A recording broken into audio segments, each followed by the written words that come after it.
మీరు అడిగినట్టు రాజకీయం అనేది నేను కాదు అని అంటలా. కాకపోతే ఇప్పుడప్పుడే నేను ఎలాంటి నిర్ణయం అనేది తీసుకోలేదు. అది ఇది నేను ఇప్పుడు ప్రస్తుతం చేస్తుంది ఏంటంటే రాధారంగ మిత్ర మండలి రంగగారి అభిమానుల కోసం అని చెప్పి నా ఫస్ట్ స్టెప్.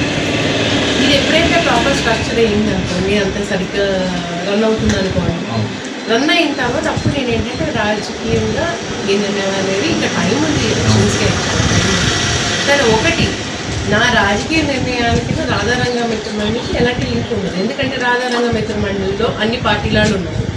నేనంటూ వీళ్ళని పోస్ట్ చేశానంటే మళ్ళీ పార్టీ ఇది అయిపోతా, ఆర్గనైజేషన్ అయిపోతుంది. నాకేంటంటే అది దానంత స్వచ్ఛందంగా ఒక ఆర్గనైజేషన్ కింద రన్ అవ్వాలి. అన్ని పార్టీలలో ఉండాలి, అన్ని కులాలలో ఉండాలి, అన్ని మతాలలో ఉండాలి రాధారంగ మిత్ర మండలిలో. సో ముందు ఆ కార్యక్రమం మీద నేను ఫోకస్ పెడుతున్నాను.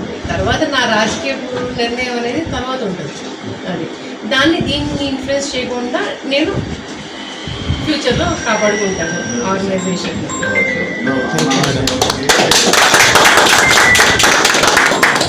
నాకు ఒకటే, మీరు అడిగినట్టు రాజకీయం అనేది నేను కాదు అని అంటలా. కాకపోతే ఇప్పుడప్పుడే నేను ఎలాంటి నిర్ణయం అనేది తీసుకోలేదు. అది ఇది నేను ఇప్పుడు ప్రస్తుతం చేస్తుంది ఏంటంటే రాధారంగ మిత్ర మండలి రంగగారి అభిమానుల కోసం అని చెప్పి నా ఫస్ట్ స్టెప్. ఇది ఎప్పుడైతే ప్రాపర్ స్ట్రక్చర్ అయ్యింది అనుకోండి, అంత సరిగ్గా రన్ అవుతుంది అనుకోండి, రన్ అయిన తర్వాత అప్పుడు నేను ఏంటంటే రాజకీయంగా ఏ నిర్ణయం అనేది ఇంకా టైం ఉంది ఎలక్షన్స్కి. కానీ ఒకటి, నా రాజకీయ నిర్ణయానికి రాధారంగ మిత్ర మండలికి ఎలాంటి లింక్ ఉండదు. ఎందుకంటే రాధారంగ మిత్ర మండలిలో అన్ని పార్టీలు ఉన్నారు. నేనంటూ వీళ్ళని పోస్ట్ చేశానంటే మళ్ళీ పార్టీ ఇది అయిపోతా, ఆర్గనైజేషన్ అయిపోతుంది. నాకేంటంటే అది దానంత స్వచ్ఛందంగా ఒక ఆర్గనైజేషన్ కింద రన్ అవ్వాలి. అన్ని పార్టీలలో ఉండాలి, అన్ని కులాలలో ఉండాలి, అన్ని మతాలలో ఉండాలి రాధారంగ మిత్ర మండలిలో. సో ముందు ఆ కార్యక్రమం మీద నేను ఫోకస్ పెడుతున్నాను. తర్వాత నా రాజకీయ నిర్ణయం అనేది తర్వాత ఉంటుంది.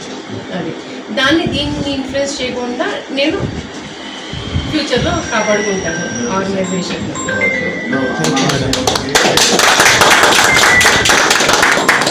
నాకు ఒకటే